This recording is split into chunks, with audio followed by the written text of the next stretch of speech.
guess what was Enter the Dragon was 70 somewhere, ish. So it's like that shit was popular, it was all big, and then there was like this boom in the '90s with it, and it was everywhere. But I don't know if that was, you know, how when things feel like they're within the realm of pop culture, but it's not. You just like it a lot. Right. So like, if you in Marcus in his head is like, I'm going to walk into school dressed like a ninja, everyone's going to be amazed.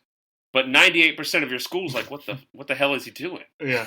Right? Yeah. And it's a great bubble to live in as a kid because you just have no idea. And I guess that would be what's considered a nerd. But I did the same thing. Like, oh man, how cool would it be if I just like stood up in class and did a backflip and revealed I had nunchucks in my bag, and like everyone would be like, "What the fuck are you doing? Sit down." And I'd be in the principal's office. Those fantasies that you play out in your head are a lot of because of this movie. We just weren't asthmatic, you know, and we didn't have tactile hallucinations. Chuck. God, imagine how embarrassing that would be. And you got to think, like, I guess we'll get into him a little bit, and I guess we could roll into him right now with Aaron Morris. You know, you bring up the or the daydreams that Brandis has during this, or Grabowski has during this, and it's very like if you take the comedy or if you take Norris out of it, or kind of if you just make it turn the notch up one dial more seriously. Like, these are, like, flashbacks almost. Like, they're pretty bad. They're pretty, like, terrifying, it seems like. Yes. And you bring that up, and I bring it up again because, of course, Norris served in Vietnam with his brother. Unfortunately, the other Norris brother passed in Vietnam. He died in combat, and Norris served in Vietnam. And then coming back and, like, making this movie, too. And of course, it's nothing like Platoon or anything like that, and I'm not comparing it. But it's still kind of edgy to that point to where you're bringing up these things and he's just playing, you know, I'm sure he did that because he was in Nam and he's like, I'll just throw these fun little parts as not to put too much seriousness into it. But it's still kind of like on that dial of almost enough to be like, whoa, Brandis, you need psychological help, man. You do need psychological help. He obviously worked outside of his brother, Chuck, but he worked a lot with his brother, Chuck. He did. Especially in the 90s, you get Top Dog, Hellbound, where Chuck Norris fights off the demons of hell. The Octagon. The Hitman, which apparently is one of Chuck Norris's better movies, which I doubt somehow. But, you know, good for him. He directed Platoon Leader. I don't think I realized Norris was Vietnam. And Aaron Norris, he's done a lot. He's worked, I can find stuff all the way up into 2015. He did some stunt work on Ant-Man, so good for him. And let's talk about and keep going on the behind the scenes, and let's talk about the producers or the producer of this movie. Do you know Mattress Mac? No, I do not. I saw you post that, but oh yes, I'm sorry, from Houston. Yeah, I'm sorry. Yeah, yes, yeah. Because he's the one who's been around the news, like, with all the bets that he's been making in the past years, too, with, like, the Astros and stuff like that, And he's made the news for positive things of opening his massive furniture warehouse during, like, storms. And Right. But growing up in Texas, were you aware of him? Because he's a pretty big staple in Houston. Yeah. So not from where I was from West Texas, because we're, 6 hours north, so I was not aware until... probably in my adult years that I'd heard of him. Yeah. I've heard of him because he would help promote wrestling events when they would come through Houston. So WWF and things like that. He would always, whether he was doing commercials with them or just helping with promotion for the local shows. So I had been aware of him. Yeah. But I did not know he produced this movie until we started researching it. And this movie shot in Houston. Mattress Mac apparently put in about $8 million of his own money into it. Mattress Mac, I watched a quick Vice documentary on Mattress Mac, and he, got a business with that, had some furniture. So eventually Mattress Mac says he gets some capital. He says, I'm going to invest all my capital into TV commercials. He wasn't great in front of the camera, and he didn't have a lot of money for retakes. He only had the crews for a certain amount of time, and so he became known for speaking very fast and his tagline is, "We'll save you money." And Mattress Mac still works at his gallery furniture place, a staunch capitalist. He's a capitalist social worker is what he likes to say. So he works hand in hand with giving high schoolers jobs. He has part of his store in Houston is also a after school program place. He does a lot. And good for him. And after he made this movie, he said he'll never do it again. And by giving so much money to this movie, Chuck Norris also agreed to do some commercials for him. And if you were to go to Mattress Mac warehouse right now in Houston, you would see a picture, of course, of a poster signed by Chuck Norris hanging in the shop of Sidekicks. This was done in conjunction with Chuck Norris, because Chuck Norris had this whole thing about kicking drugs out of school. Yeah, so Norris and Mac had known each other from Houston. Mac and them had been introduced in that time when Norris was doing his anti-drug program to sponsor for kids. And he was having trouble at that time. Norris was getting money to get a movie off the ground. And after kind of just falling kind of like a bromance with him and Chuck, he had enough money to just put the money into it. So he wrote a check immediately. I think it was for $250,000 or something like that to get the movie off the ground. And then he started bankrolling the movie from there. And it, with a budget, I think it said that it was $9 million for its overall production, and then $7 million or something like that for advertising and other stuff too, and plants and stuff like that. I know. I think it's estimated Mac put in $8 million of his own money. Mm-hmm. Right.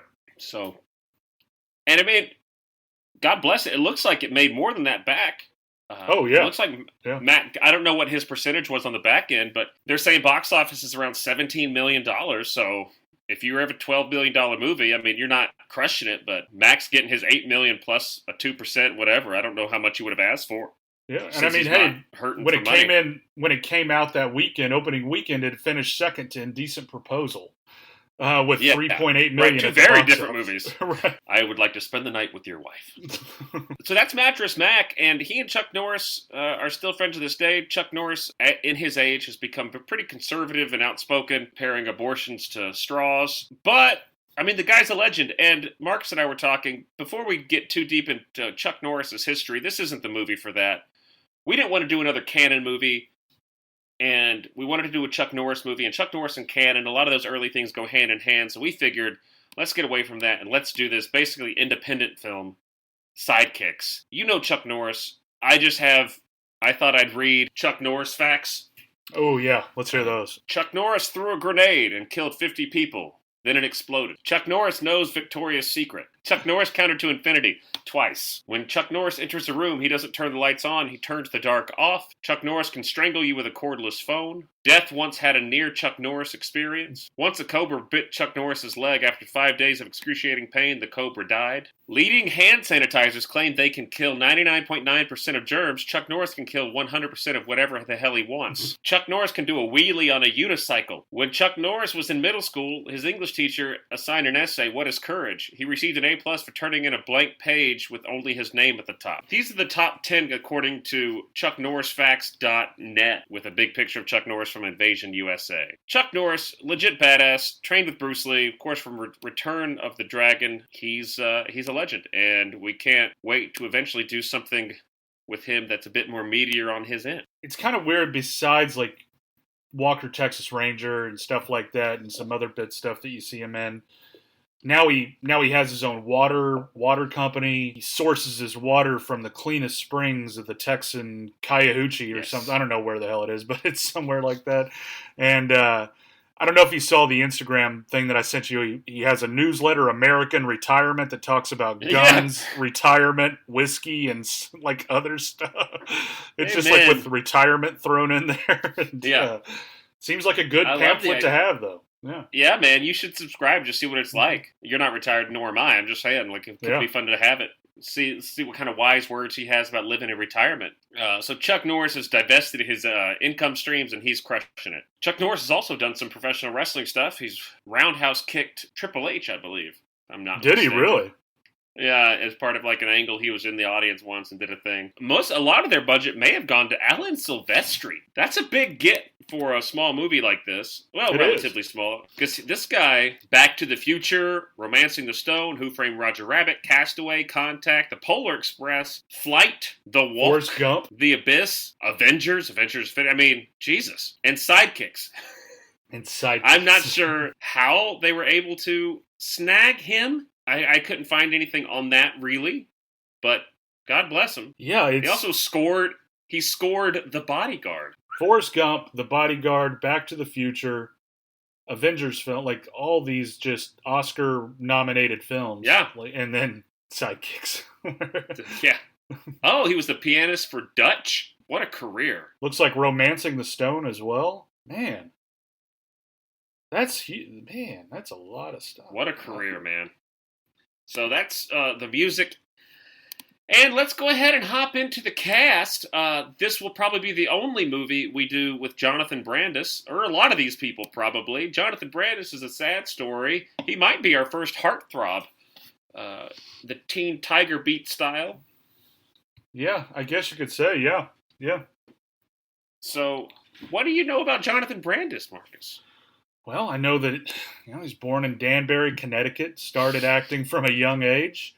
Yeah. A little cereal commercials, stuff like that. But Sidekicks was, kind of, he had done other stuff, little stuff. Like I saw in his IMDb and some stuff that I'm not even sure of, like Ghost Dad voicing stuff. Did you see that by chance? Like some little stuff? I did. It's a strange thing.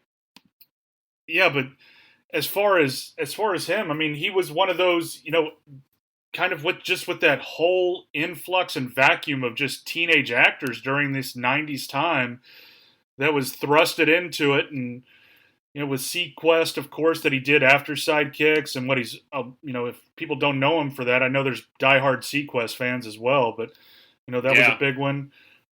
He also did Pet Sematary. I remember him doing the voiceover as far as that at the beginning, kind of the narrative part of that too. He was in Dumb and Dumber. He was the one of the kid actors in that as well. But it's really sad as far as kind of the downfall and hearing about.